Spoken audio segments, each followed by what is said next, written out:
Good evening. We have breaking news. We do? Oh, Gotta start somehow. it's a rainy, stormy day in Provincetown. Social media. Kurt and I are 60, 61, 60. We've been involved with social media since the birth of social media. So let's break down our thoughts. We're going to discuss really truthfully what we think about it now and what we think our future usage is going to be with it, if there's much at all.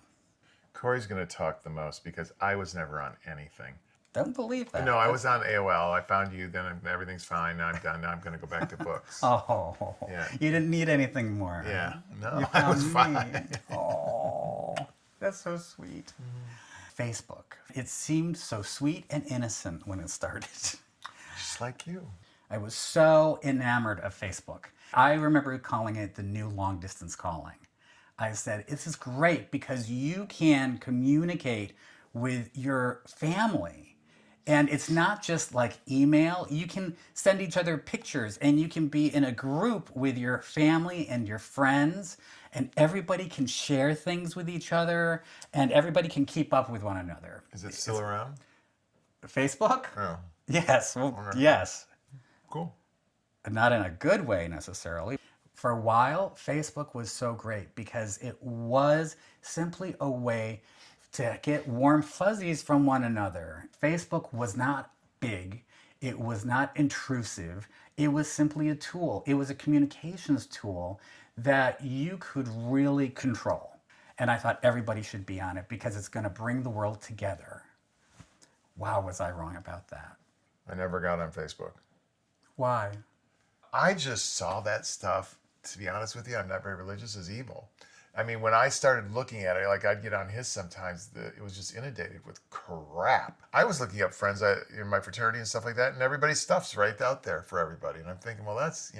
So you didn't like to get on Facebook because by the time you started considering going on it, it was Crap. It was just crap. at a time when Facebook started to use an algorithm to send stuff to you rather than just kind of being a benign tool that lets you just communicate with people the way you want to. Facebook started saying, oh, I think that this person would like this thing and this person would like that thing, and making choices for you, which eventually snowballed and has turned Facebook into something horrible, I think, today. And to solidify my decision, I heard somebody in one of our families say in a fairly recent last year meeting, because of course everything devolves to politics now. I said, well, where do you get all your news? Facebook. I'm going, oh. Can you imagine that? I Oh. mean, never, ever would I have ever considered Facebook to be a reliable place to get your news from, ever. And if you know about the algorithm and how it works, you know that. I think most people do know that, but there are a lot of people who never understood that. Poor America. Yes, poor America. So needless to say, I am not a big fan of Facebook anymore. I don't believe I should be on it anymore. And the only reason that I am on it is not to communicate with my friends or family, because it's not a very good tool for doing that anymore either. It's really just to keep informed about what's going on in the community. I've already started getting rid of my posts, my past posts. Didn't you do that last year already? Yeah, I've started. It's a long process. They don't make it easy. If you go on Facebook and say, how do I delete all my posts? It's not an easy thing to do. They do not want you to do that. They want to keep your information. So I'm deleting my posts and I am going to unfriend everybody. I'm going to unfriend my friends and family. And I'm going to just remain subscribed to the community pages in town so that I can keep informed about what's going on for the businesses, because I need to know what the restaurants are doing and what the museum is doing and all these other things. But that's it. That's the only reason that I will go on Facebook. So let's go to Instagram. So as I was starting to become disenfranchised with Facebook and going on it less and less, and this has happened since we've own this in. So it's within the last 12 years. I started looking at Instagram. Now, this was before Instagram was purchased by Meta, who owns Facebook. And Instagram was delightful, just like Facebook was at the beginning. It was simply people who posted images. That's all it was. It was like serene and nice. It was a very creative outlet for people. And then Meta bought it and stuck a crappy algorithm in it and made it start doing all kinds of things that it didn't originally do. And now it's just all about reels. It's all about those quick reels that you watch, which I don't like. But Kurt, go. I went through the meta phase. I went pre and then post meta with Instagram. And I saw the change too. And what I did, it's taken me the last couple of months, is I'm redoing my algorithm on Instagram. So I see puppy and cat videos and decorating videos and videos about boating and videos about gardening. And then every time one of those freaking political things come up, I zip past it and then I make sure I like a bunch of stuff after it. And I've pretty much cleansed myself of the shit. Can you explain how you did that? You just gotta like a lot of stuff, and then as soon as something political pops up, you zip past it. I don't care if you're pro, con, whatever. Just zip past it, and you'll bounce out of that algorithm. Well, no, you're not bouncing out of the algorithm. You're telling the algorithm that you don't want to see those things. But as soon as you click on one again, Or set on one for a minute, you're doomed. It screws you all up again because the algorithm says, "Oh, he liked this, and so I'm going to feed him more of it." And so you're back into. but not as heavily. I mean, you can cleanse. You can do a body cleanse Right. with it. Right. So I'm not all against the Instagrams because I like the reels. See, I am against the Instagrams because I get all my it's news. meta. I get all my news from Instagram. Please don't tell me that. I don't like anything Meta. I don't trust Zuckerberg. I don't trust any of the companies that he owns. Those algorithms took people and put them in different tribes completely to the point where they won't talk to each other. That brings us to Twitter. Oh, yes. Okay. So I was never a big Twitter user at all. I was. Because Okay. I did read the articles because they had stuff from the Atlantic, had stuff from the Guardian, and then evil Mr. Musk.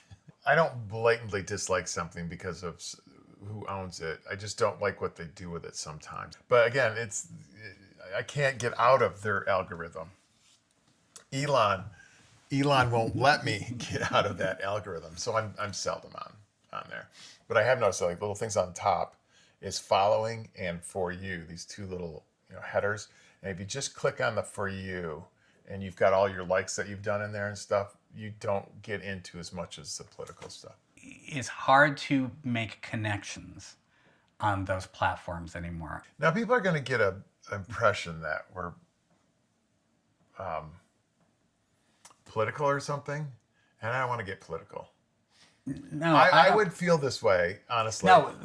if I were on the other side of the political spectrum. So it's not politics. So Zuckerberg and Musk, I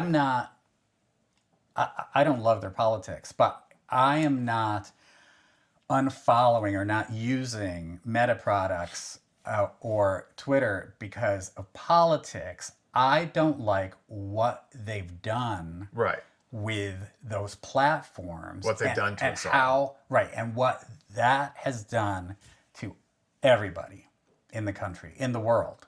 I don't like it. It is the root of so many problems, and I'm simply choosing not to participate. Now, I didn't say earlier, and I should have mentioned that, yes, we have Facebook and Instagram pages for both of our guest houses, and I have them for my painting as well. So what I'm going to do is I am going to get rid of those. Let me tell you, they never panned out. So many people, when we first bought 7 Central, everybody thought you have to have a Facebook presence an Instagram presence for your business, you know, or you're going to be missing out. I found it a huge waste of time. I worked a lot initially on updating our Facebook and Instagram pages, and nobody was looking at it. This is so funny because if like we're on it, and you know who else is on it? All the other ends. So you go to the other end, you know who's on theirs? All the other ends. Yeah, right. So it's a circle jerk. It's masturbation. Yeah, it's stupid. It's simply business masturbation. Yeah. You're just looking at each other. You're not really getting any business out of any of it. Now, I know that may not be true for every single business. Maybe there are businesses that do benefit from having social media of that nature.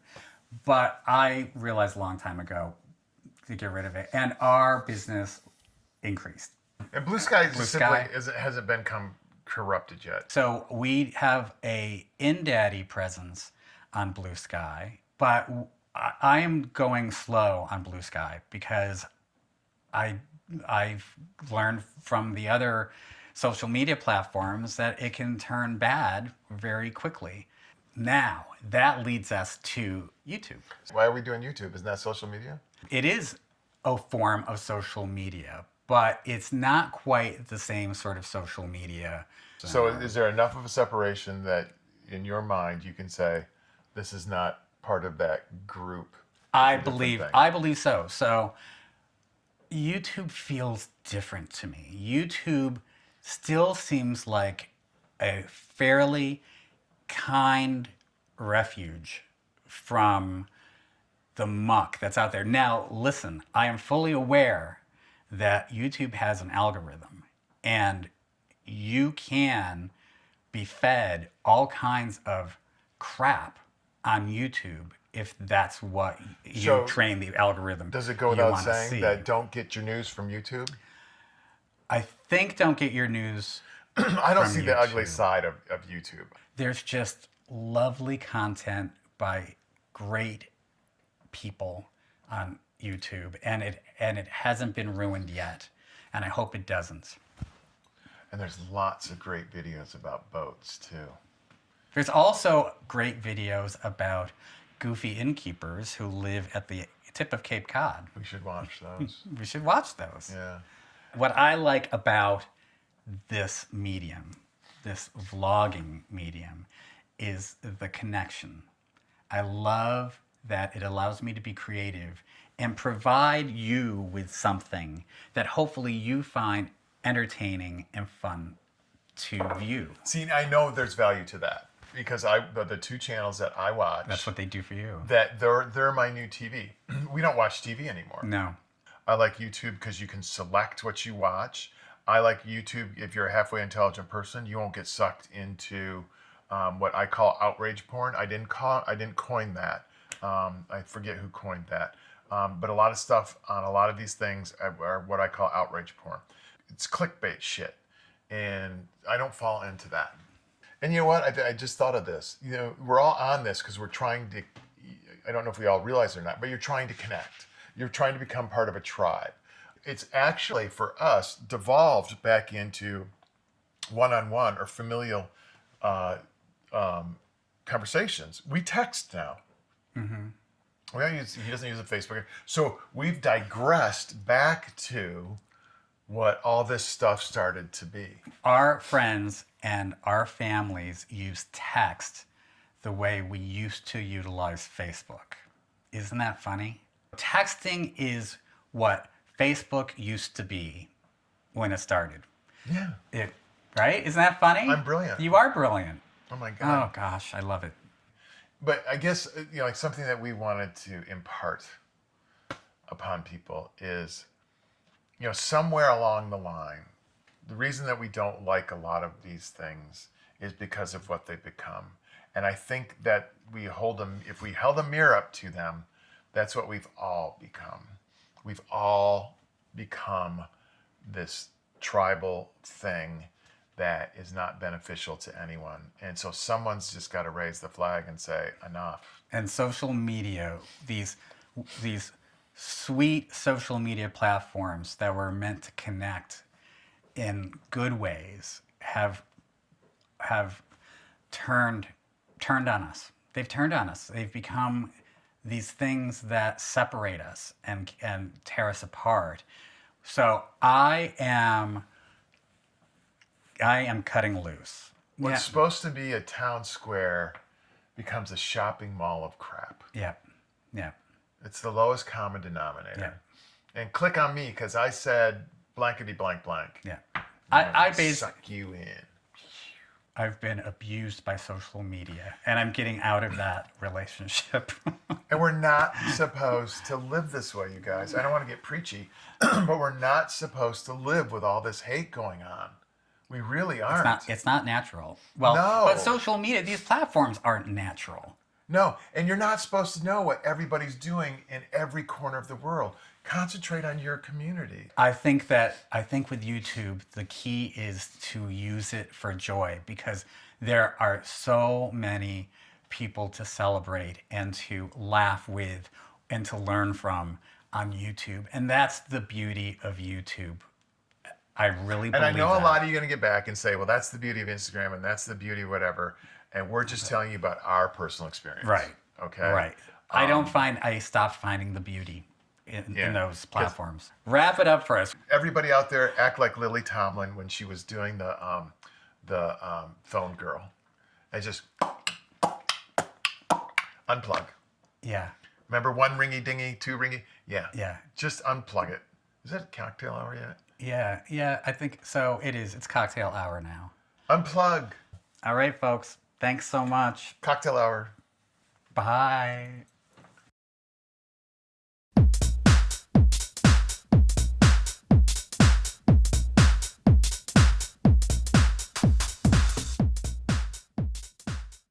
Whatever, what do you call those things too? The or whatever. One of them. What were you just talking about? Which one? God, this makes us sound so old. Kurt's fascinated because he can see himself over here, and you'll notice he keeps looking over there. I had a parakeet like that too. Look there.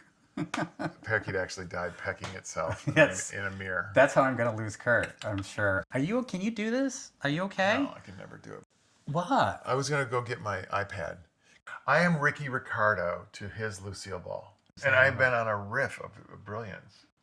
I forgot what I was gonna say. About the YouTube thing? Oh, girl, what are you doing? Oh, Mary, what are you doing? Are you awake?